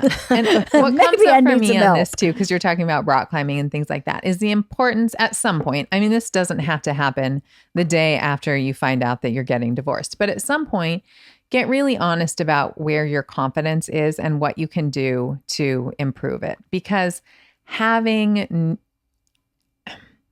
access to hobbies that make you feel good about yourself is so important. Yeah. Where you can go out and go, maybe I went through this divorce and it was really embarrassing and humiliating, but I feel really good doing this thing. Right. It's empowering. It helps build positive self-esteem. I think when you, whatever your interest is, to go and do that and feel fulfilled by that, because that is from you, for you, right? It is not based on another person usually. Yeah. If you're going to go watch, a pitch perfect movie marathon in a movie theater and that's your gig and you leave there feeling like that was the best thing I've ever done, that is really of you, for you. And people, I think, tend to get lost in that divorce in the process and lose themselves a little bit because who you thought or what you thought was happening is no more. And now you're in that liminal space, even with who you are. Yeah. I think I would imagine it would do that to people who are healthy. Didn't do that to my mom, but I would imagine it would make me start going, well, who am I then? And instead of getting lost in that question, to start answering the question. Yeah, Right? it feels like it's like a stage thing where at first it's just how can you like bare minimum take care of yourself so you can just Stabilize. kind of get through the day, stabilize, and just start to even be able to think clearly. Because that's just not like let yourself off the hook for making other big decisions or anything else. Right. And then it seems like, it does naturally turn to, like, I think you're on the other side when you can look back and say, this is what I learned about myself from that relationship and that experience. And I have a vision for going forward. Like, Right. I don't know how long it's going to take or whatever. And it's still kind of murky, but I know what I learned and I know what I want, or at least I'm starting to have a picture of that. And so then that relationship served you, and you're going to go on to something that's going to feel better. And Right. obviously you have optimism or you would still not be on the other side, that there is so that's a pretty long distance to have to come. Yeah. But you certainly can't start thinking about that when you're just in the pit. Right. No, when you know? just rip the It's a Band-Aid off. slow, Yeah, give it a slow, minute, yeah. Well, that's true too. I would imagine we're talking about amicable. Yeah. Let's get divorced. But it happens that someone shows up and goes, I'm out. I'm done. I'm over. Yeah. And the other person has no idea. And I would imagine that would be far more damaging, devastating, emotional in a certain way because it would be so abrupt, especially if there's some betrayal, if someone's cheated and they're like, nope, I'm now moving on and I'm marrying my secretary and I never loved you, or anything that would come along with a package that looked like that. I would imagine that would be much harder than two adults coming to the agreement that it's time to move to a different place. I think people who have that dropped in their lap, it's got to be a moment in their life where they question everything. Yep. Yeah. And there's got to be a lot of shame. And they can't Or- trust themselves. I mean, they can't trust what their gut has been telling them. Yeah. What stinks about that is that if you're with somebody who's lying and you're trusting that, it's hard for you to forgive yourself, Yeah. to say, this wasn't me. Yeah, maybe it was 10% me. Okay, I'll take the 10%. But this really wasn't me. It's really hard to do that. Or at least it was for me with my relationship with my mom, to go, yeah, I had moments of not being the best kid. But that doesn't make me a horrible human. And that doesn't mean that the reason I can't have a relationship with her was because of those moments where I was a horrible kid. I mean, I think it all comes down to being able to trust your own self, your own inner wisdom, which is a process to actually build that. And if you didn't have that, then I mean, it can be done, but like that's the focus of, of what you do. And it's literally like one relationship at a time. And it doesn't have to be an intimate relationship, but like a friend relationship, a sibling, like whatever it is. But there are ways in your relationship to start perception checking. Yes. But it requires, conscious effort and probably someone else, like probably someone who does this for a living, I would guess, or someone like you who's done it, because you're rewiring your brain. Like you're creating new neural pathways literally in your brain. And so, I always think that like, it's like the way we see the world is so colored through this matrix of beliefs that we have, that if you're going to see the world a different way, you literally have to, like, you take those old beliefs away and there's nothing there. Right. So you have to intentionally look for, could this be true? I'm going to go find evidence that this could be true and test it. So it's just totally can be done, but it's just a process. And it's terrifying because those beliefs keep you safe. Right. It's like a net. And you can't see them because you've been believing them forever and just taking them for granted that they're true. Right. Which is why you need another person in there with you to be like, that's doesn't have to be true. Yeah. Or let's break that down. Let's break that down. Is that true? Let's break that down. Is that accurate? How can you know whether or not someone's trustworthy? I mean, it's a fascinating and super important process, and it's a hard one. It's a big one. It is really hard to trust when the world has not been trustworthy. Yes. To feel safe when the world the truth of your world is that it has not been safe and people were not trustworthy. So, I mean, that's big. It requires a lot of not love, but you have to really know who you are. And I would imagine if my husband showed up and went, I don't love you, I want a divorce, it would make me not know who I was on a certain level. I'd have to dig deep to go, again, I'd have to put pen to paper and go, who am I? What do I believe? What do I know for sure? And start from there. But the cool thing is, I mean, this is why I love psychology, is that when you realize that those beliefs, it's like a tree, right? And they're the roots of the tree and the trunk of the tree. And it's like who you are, it does grow out of what you believe, but you learned to believe those things from somewhere in the past. Right. And it's a puzzle because when you realize that, oh, this is why I believe that, but well, this person had a different experience and she's able to believe that. Just because I didn't get that root doesn't mean I can't grow it now. Right. Right? So it's just it's nothing more. You're not doomed because of the beliefs you just happen to get. But it does require looking at them and like putting the puzzle together and then saying, okay, no, this is the tree that I want to become now. And this root does not serve me. But I got this one really strong one that's great, and that's, I mean, it's simple, but it's not easy. That's right. Right? It's simple, but it's not easy. It takes a lot of hard work. It's like growing carrots. Simple, not easy. Right. Everybody can do it, but you do have to maybe do some learning and figure the shit out. I don't know if I've told you this, but I've said this in another podcast recently. Someone reached out through email and asked me for a book recommendation. And I recommended a book, first one that popped in my mind, I haven't read in 20 years. It was The Four Agreements. And for whatever reason, that book just popped in my head and I went, well, maybe I should read that book because I haven't read it in 20 plus years. And I read it again and I started figuring out where I started growing new roots. And then I thought, I'm going to go back and read all those books from when I was 20 years old. And I am finding where I grew those roots. This is without a therapist. Yep.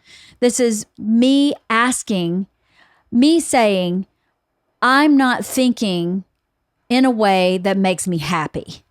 So how can I learn to think and behave in ways that make me happy? And this was just a thought inside you. There's some part of you that knew you could change how you think. That's just so No, cool. not entirely. I was going to see a massage therapist who was also a Reiki guy. Oh, yeah. Who would say, the tapes that you were playing in your head are not accurate. Was this the Scientologist? No. Okay.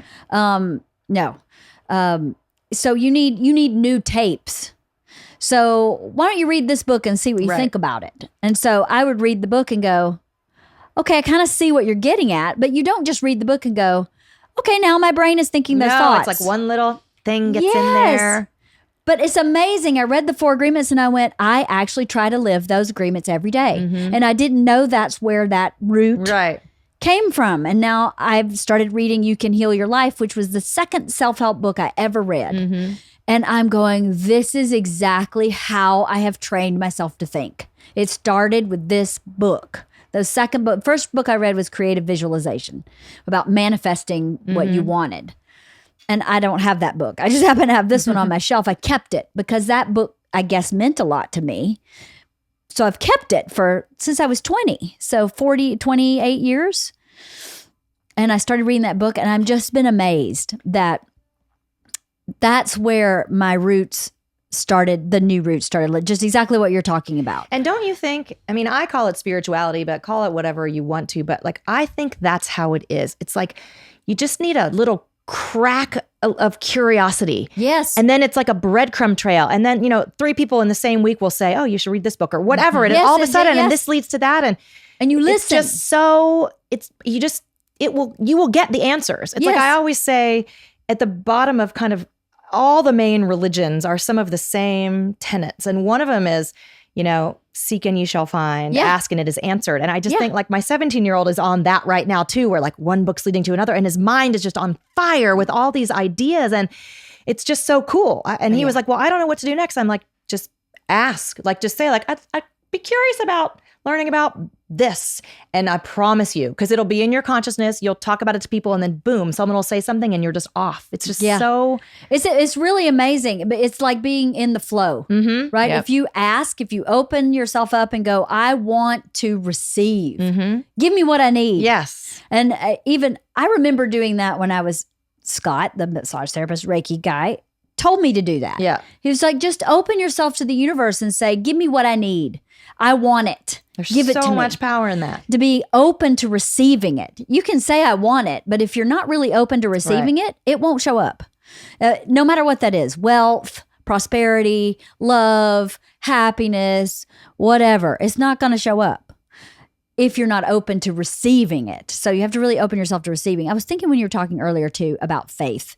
I am not religious, but I have a belief that things happen as they should, right? If you're open to the flow of life, if your husband shows up and goes, I'm done, I'm out, I'm divorced, not that you want that or wish that on anyone, but to ask the question, why is this happening for me? What is my growth supposed to be? If I have faith that life unfolds as it should, I have free will and I have choices that I can make that can keep me in or out of this flow of life. But if this is what's happening, then how do I get back in the flow? What's my flow supposed to be now? Am I supposed to be reinventing myself? Am I supposed to be learning who I am? Have I been neglecting a part of myself for this relationship? Because clearly this person was not right for me. Right.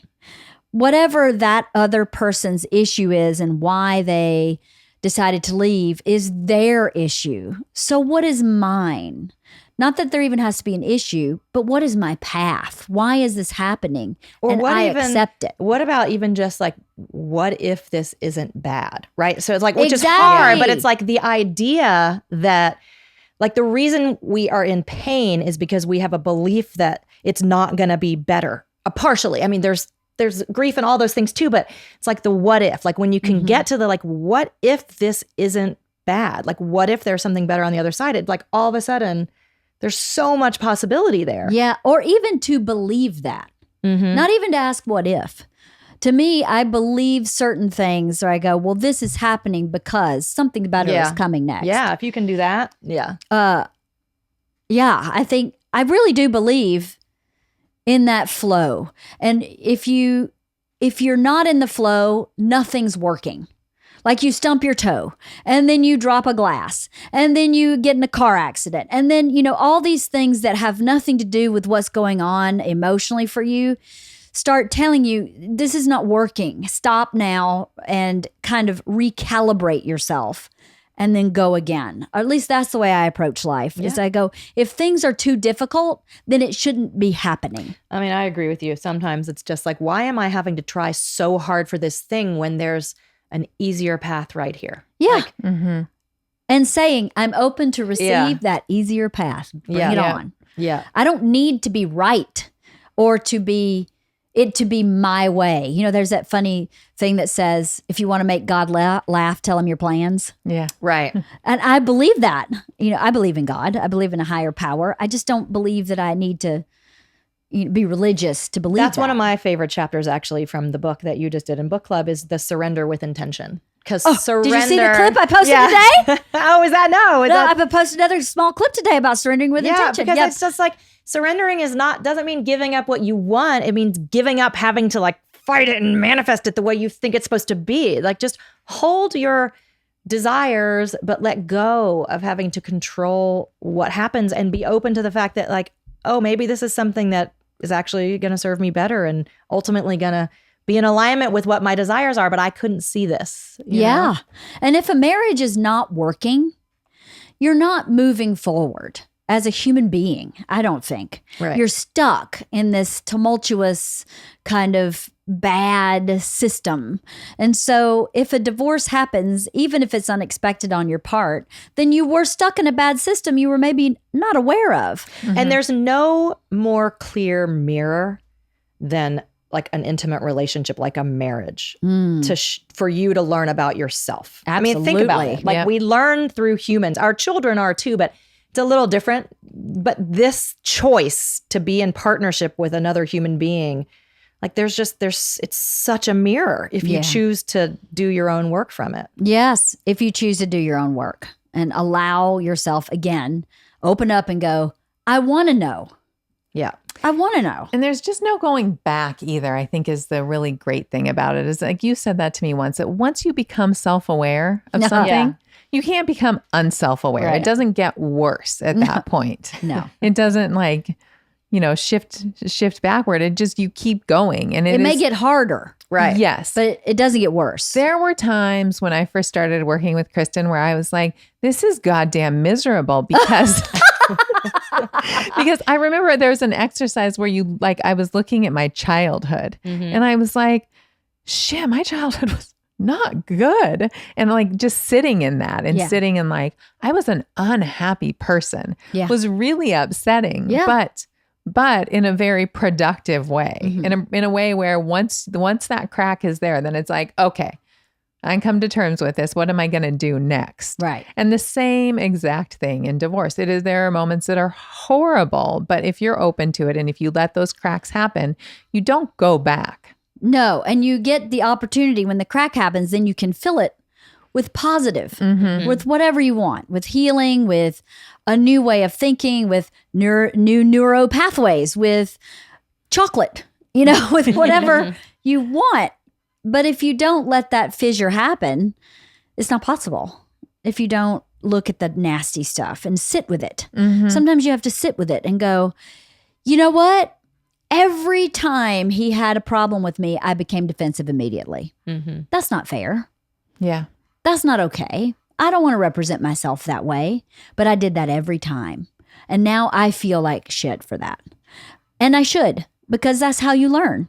And you go, you don't feel like you're a shitty person, but you may feel like shit in that moment and go, that sucks. I don't want to do that behavior anymore. Yeah. And that is the way that you really forgive yourself, is to, people say you should forgive yourself, but it's not just, I forgive myself. It's, I know what I did. I've course corrected. I've actually implemented that. And now I can forgive myself. That's right. You are right.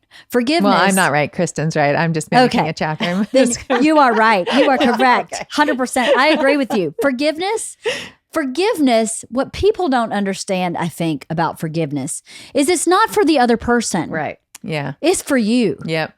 And if you say, we didn't get along, our marriage sucked, we were really dysfunctional, you had part in it, I had part in it, I forgive you and I forgive myself, then you're free. Yeah. And so is the other person. They're free too in your sphere of the world. And right? really, there's even one step further, which is you know what? I bless this relationship in my life because look what I gained, learned, everything. I mean, even the worst ones, really, there's something for both people in them. Absolutely. Did you read Boys in the Boat? No. So good. So good. Is I it? love that book so much. But there's a piece about forgiveness in there that stayed with me so Really? much. And I'm not gonna talk about it. But if anybody watching needs to forgive, read Boys in the Boat. Okay. It was slow probably until like page 60, 80 Yeah, it even. takes a little It few takes pages. a while to get into Okay, it. I'll put it on But my list. It is one of my favorite books. It's one of her favorite books. I'm like madly in love Do you with know one what of it's the about? characters.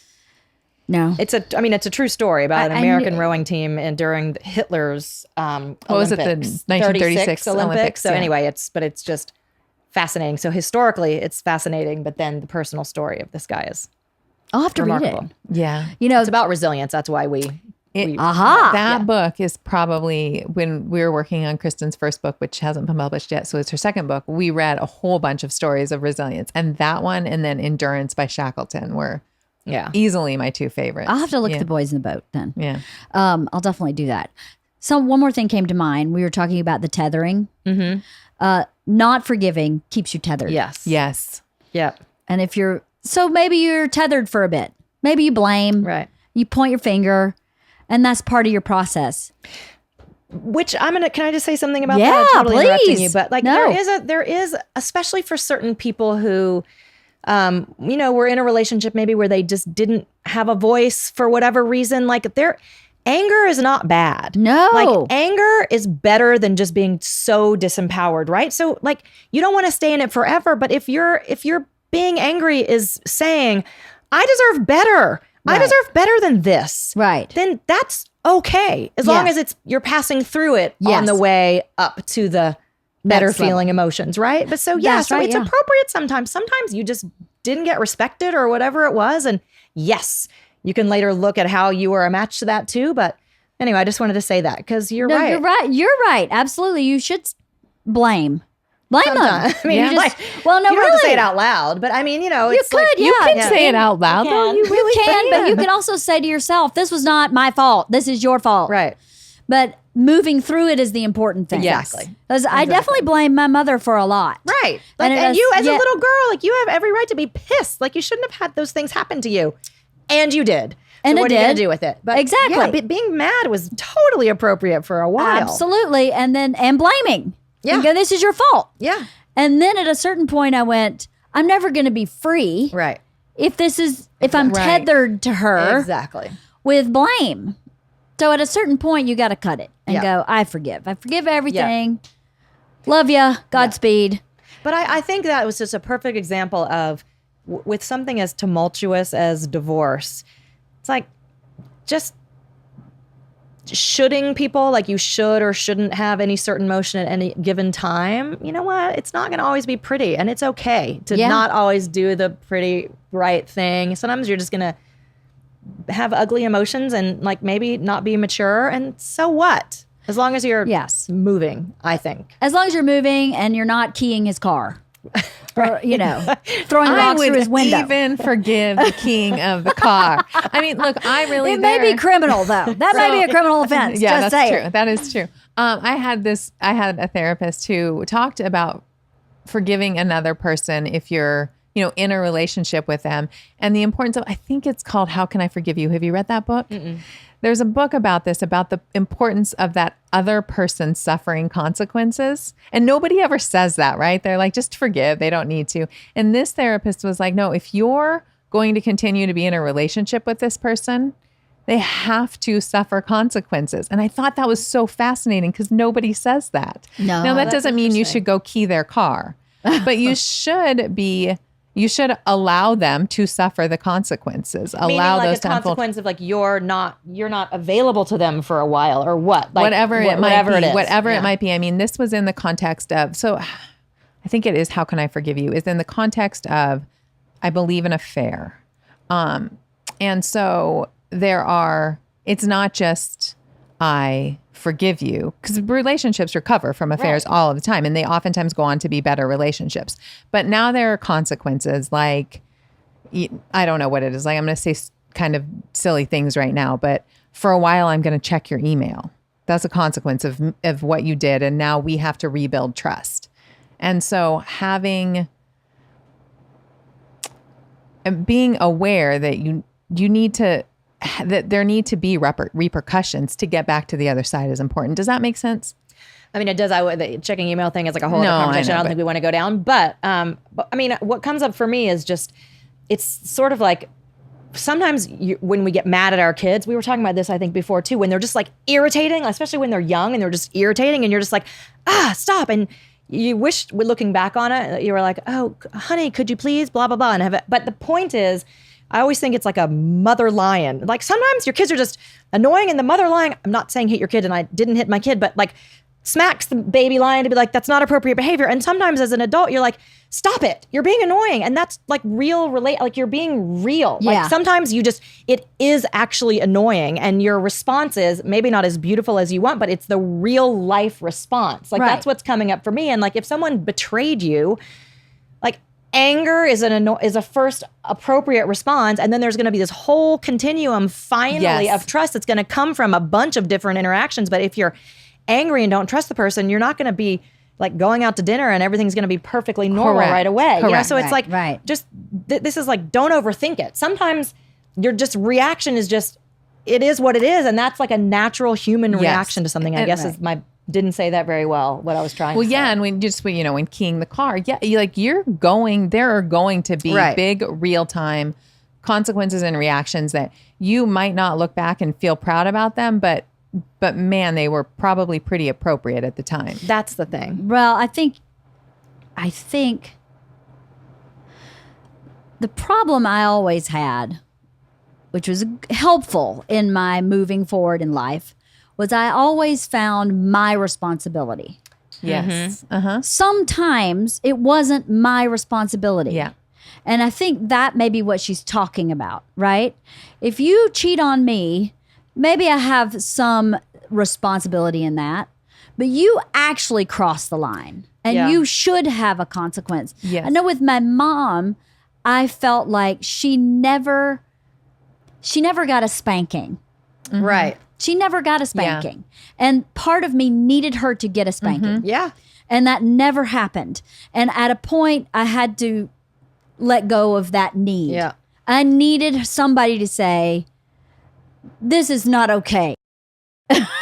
This is all not okay. But that never happened. But you were also, because of the power differential, you weren't in a place where you could give her a natural consequence either. Because your natural consequence would be like, you don't deserve to have a relationship with me right now. Right. Like, you got to win back my trust, but you can't Right. because You you're the can't do that. kid. Yeah. And so you're stuck. That's right. Yeah. But I think I understand what the therapist is saying. There is a huge need on the person who was wronged to have the other person, yes, get a spanking is a good way to say it. And I don't think that that's an unnatural desire. Oh, I don't think it was It's unnatural not, for because me. Nor do I think it's how- an unhealthy desire. Right. No, I don't think yeah. it was unhealthy. But the way that I cope is to always go, well, what can I do? Like exactly like your book says. What can I do to make myself feel better now? Yes. What can I do to And help we know myself we can't now? change the other person. Like, that's just You can't totally change the other frustrating. person. It's a Yeah. complete. But I think I know what the therapist is saying. I would have loved it if my mother had gotten a spanking. When That would have been amazing. once again, I'm not advocating keying Right, I cars, mean, that's- but you can, like, I can forgive you if you had said, and then I keyed her car, because you need the other person to get that spanking. She got her comeuppance. Yes. Because, yes. because that's, Like I we always say, wanted her to oh, get her comeuppance. When she's getting Right. it, she's fucking miserable. Well, that's the thing. She's Eventually divorced 6 people do. times. Totally. Yeah. She's she does not understand what love is or happiness or joy in the Yeah. way that I do. So Right. she got her comeuppance. It's not the same as her getting a spanking. I know. I get wanted it. her to get a spanking. And we tell people like, oh, Right. just forgive and forget. But it's really No, don't forget. Yeah, the forget thing, I don't, you know, I don't Don't think ever so forget. either. I printed that email she sent to me out because I said she sent me a horrible email one time that I had my sister-in-law read, and she just cried and was like, I can't believe a mother would speak to their daughter like this. I printed it. I still have it so that I would never forget. Right. Because then I don't go back into the relationship because I have that. Forgive her, totally. But I will never forget that that's how she treated me, and that's why I left. But there is a huge difference to me too between a parent, and then we're talking about like choosing to stick, because you don't choose. That's or, true. I mean, That's true. I'm not. I mean, I'm just saying like it is an interesting thing if you're going to choose to trust someone again as a partner. I mean, there's a whole. I just think That's a it's whole nother all podcast. on the table. Like anything that's going through your head is fair game to. It has to all come out and get on the table and be discussed, because And maybe multiple times. yeah, You know, I would imagine if I were betrayed, I wouldn't be one and done. Right? right. Let's just have this conversation. Okay, I'm done. No, that would not be the case. Right. You would have to build trust. And even if it was like my grandparents owned a farm together, right? And my grandmother always said, my grandfather was terrible businessman, horrific businessman. And she always said, I'm behind you, but do not touch my house. Like there's no second mortgage on this house. And he did. Behind her back. And I have never seen a person more betrayed in my life. Didn't cheat on her. Did they lose the house? No, but they came really close. And she was to the bone. I don't think she ever got over it. So it doesn't have to be infidelity Right. in the way Oh, we yeah. think of. It can be betrayal in something like that where you now should talk about it over and over again until the person feels safe again. Yep. You know, and they may never feel completely safe again, but to try and help them get there. And that's your responsibility. He should never have done that. I mean, that was her line in the Right. sand, and he walked right over it. Right. So then what do you expect her to do? Go, oh, it's okay. Right. The one thing I asked you never to do, you did, but it's okay. That's not how it works. Right. No. You know? By the way, I love this dog. Oh, she's a sweet I girl. am not like a huge dog person, and this Oh, you're dog not? hanging out by me, I'm like, I would take this. Is Mona? That's Mona, yeah. I would pretty take relaxed. Mona. Mona is the sweetest soul, I think, that has ever been on this planet. She is so sweet. Does she do anything annoying? Bark. Oh, I Yeah, would she still has- take her. She's a small dog. She barks at the trash truck. She barks at a motorcycle. But She, look at you know, her. she's a big barker. But other than that, she's pretty perfect. She's a sweetheart. Yeah. Well, ladies, anything else we need to say about managing divorce, managing our Probably. I feelings? have like a whole list of talking points, but I can't think of them right now. What? Well, where's the list? Oh, it's back at my home. Well, we can do part 2 with the list if you want. We're actually building a specific curriculum for this, though, to help parents, particularly around having kids. Like what is the like step-by-step thing you can do in over the course of a few weeks to make sure that you're addressing the stuff to help your kids, get through it as best as possible. I love that. That's so funny Yeah. you say that, because in the beginning, I wanted to ask you if there was a resource that parents Not could go that to. I know of. Yeah. That's the thing, you know. Yeah. I know I reached out to you and my other friend Amy, who's also a therapist, because I've had several requests from listeners. How do you find a therapist? How do you know what type of therapist? Because there's so many different types. And how do you know that they're being effective? And what do they cost? And all these questions. I was like, well, I know 2 therapists. I'll just have them both on and we'll talk about it. But that's the thing. People don't know where to start Right. with a lot of things. And it's not super easy to find sometimes. It's really not. I mean, It's not. You have to be a detective. I mean, even looking for resources for dyslexia is like, have to be a detective to find anything that's good, you know? Right. and skills based. Kristin is the person that I use. But there are some things where I've been like, I think maybe I could use the help of somebody who's not my friend. Yeah. Closely.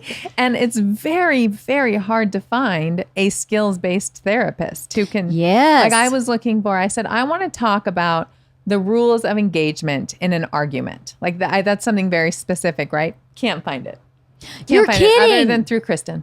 Okay. I know. And I had one too who I tried to give her to, who I went to years and years ago back when I was in graduate school, but he passed away. Oh, no.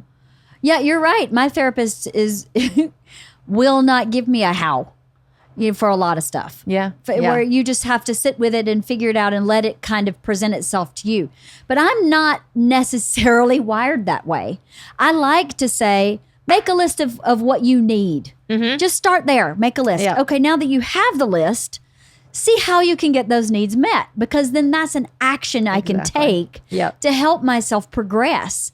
And you're right. There are not a lot of therapists. Is that a life coach? What? There's got to be something that does I think it's that. what she's saying. I mean, it's a skills based. That's what I always say about myself. It's skills based. Like, I want to teach you these skills so then you don't need me anymore. You can, there are ways to think about things and go about things that are going to get you there faster. Which is and we don't have to spend 4 years in your childhood either. No, I mean, listen, like rules of engagement for conflict, I get angry and defensive quickly.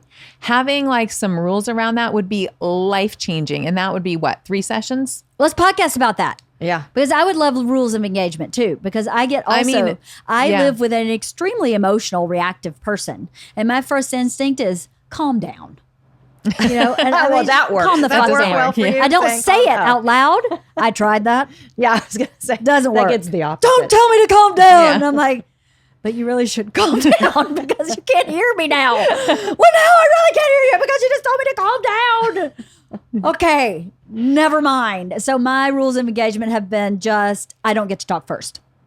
And that's not healthy for me. He has to talk and get it totally out before I have any voice. Well, then how do you go to your spouse when you are in a neutral space and go, here's our rules of engagement? And then when we start in this heated place, this sounds stupid. Pull them out. No, I don't think that sounds Here's stupid. the rules of engagement. We did that when my husband and I went. He went with me to couples counseling when I was in graduate school to be a marriage and family therapist. And the guy handed you the piece of paper, and when you went in there, he didn't care what you talked about. You could talk about something tiny or something deal breaker, but you were going to do this. And he was basically a referee until you guys both got down how you were supposed to do it. And then I love this. I know. It's so great. It's so great. And Okay, so let's podcast about this. Okay, This but makes me super excited. We'll do a mini book about it too. Okay, but I mean, I'm gonna not have much to contribute because I'm the one that needs the help on this. Yes, you will. And I have to say, I have gotten so much better just in general working with you. But yeah, I need that. Like, I need a person who can go, no. Because I know I come from a family of fighters. Man, I was horrible to Mike. Just anytime there was a conflict. Mike, I owe you an apology. I asked Mike about this podcast first. I was like, probably going to talk a little bit about you. Is that okay? And he was like, you can say whatever. So he's lovely. But He's a very sweet person. He's so wonderful. Yeah, he's so I wonderful. like I Mike think of very him now much. like a brother. Yeah. Like he's, which But is isn't so that what great. you I got want? a brother out It'd of be it. great to co-parent with a brother. I know. I know. But A little incestuous, but well, that creeps me out. But like a dear friend. How about that? Like a dear friend. but he is now like he's family to me. He's family. We're course. in this together. But I was really awful to him when there was conflict, and I'm sure that he was terrified of, just like bringing up totally innocuous stuff, because now I cry, but I used to get angry. Right. And crying isn't great either. Like anytime anything comes up, I'm like, world is falling apart. That's not a great place to be either. Well, It's better than anger, probably. It's better than like lashing. yes, that kind of anger. Yeah. Yeah. Yeah. My husband gets like a 4-year-old. He gets stiff and just starts saying what he needs. And I watch him and I go, you look like a child tantruming. I can't really laugh I at think you. that's what I look like too. And I like get kind of paralyzed and scared. And I see it in one of my kids. I have one of my kids is that exact same way. When anytime there's a conflict, there's like this disengaged, crying, protective shell. And I know this child of mine got it from me. Right. Just watching me. Right. And that's not the way you want to manage conflict. No. But I just need practice. I need a few rounds of practice. Right. And you need a skills-based therapist to tell you how to do it, because how are you supposed to know how to do it? Right. My parents didn't argue. They just divorced. Yeah. I mean, my mom was like, oh, you don't like that? Peace out. I'm leaving. She's done it over and over was your and dad over her again. first Yeah. husband? Okay. Yeah. They were high school sweethearts. Oh. Yeah, they were together the longest. There was their longest marriage. It was 10 years. Everything after that's been like 5 months, Really? year and a 5 half. months? Yeah. Short. My dad has mostly increased the longevity of his relationships since my mom.